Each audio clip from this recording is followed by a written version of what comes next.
All right, Justin, it is good to see you once again. I've got a quick question for you. If I was breaking in an EV, what should I do first, second, third? What's the process, Justin? Do I have to even break in an EV? Is it kind of like a normal car? Yeah, little. Excellent question, Zach. Now, electric motors, they're not friction-based like a combustion engine, so the motor itself doesn't have a break-in period. Pretty wild, right? Instead of pistons, cylinders, and combustion chambers, we're actually talking about electromagnetism. Yeah, you don't need to break in electromagnets.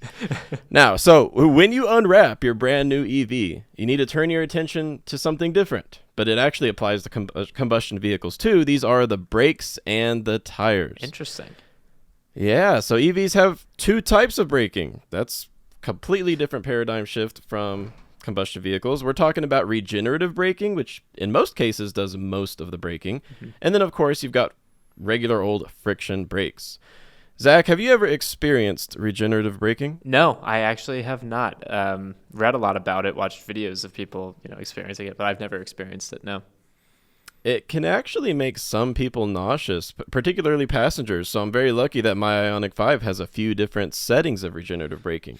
That's not the case for every EV. But you do need to rely on the friction brakes too sometimes, especially when you're coming to a sudden stop or to a complete stop. You got to use just the normal friction brakes. Now, here's how you break in the friction brakes. You just literally take it easy for about 500 miles.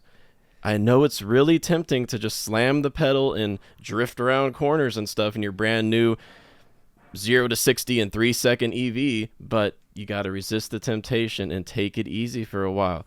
And while you're taking it easy, it's also going to help you to break in the tires, which is the other part of your new electric vehicle that you need to break in. So I just want to be clear.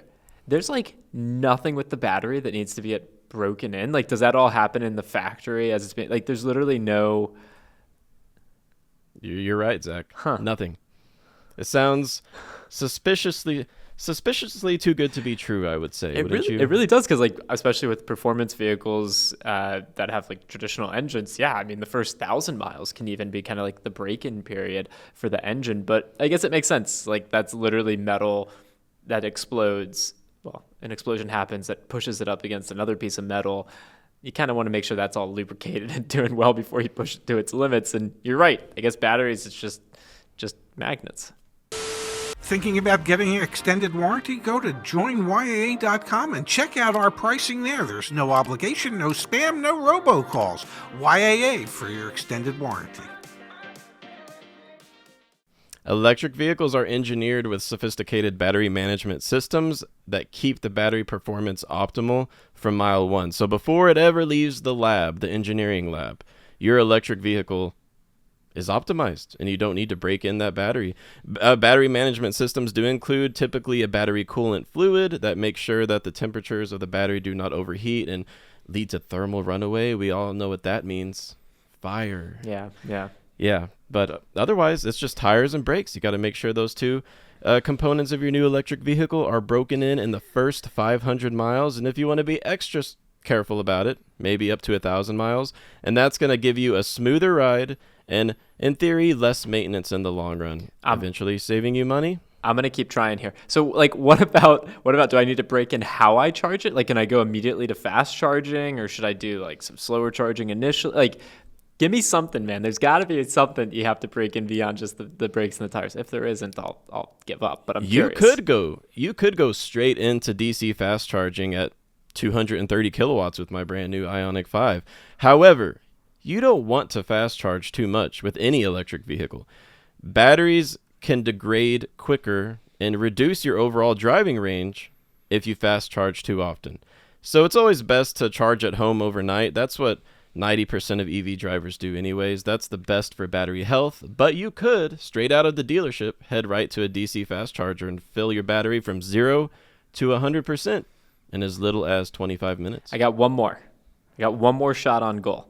What if it's geographic specific? Like, if I'm in a really hot climate, should I think about breaking it in any differently than if I'm in Alberta, Canada? No offense to Alberta, Canada EV drivers. Like, does weather or climate play any role in thinking about how I break in the vehicle, or is it still the same? Like, if it works, it works.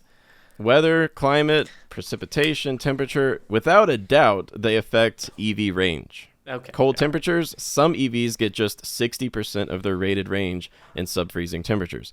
However, Zach, those engineers working at Toyota, Honda, GM, Ford, Tesla, they make a lot of money. And you know what they get paid for? Thinking about these things before the car hits production lines. So you don't have to worry about breaking it in different temperatures. That's been thought of before the car was finished in the R&D process. Now, I am, and this is totally off topic, but it does remind me of when the Teslas, which Tesla doors wouldn't open in the cold weather because like the handle wouldn't pop out. So I mean, but that's got nothing to do with breaking in. I mean, you've explained it. It's crystal clear. I kind of wish there was more there, but you know what? There's thousands of people who are going to watch this video who are going to be like, okay, now I know. I don't have to be worried about it. So I tried. I tried with weather. I tried with climate. I tried with, but what do you know? Well, enjoy your new EV and remember to break in those tires and brakes.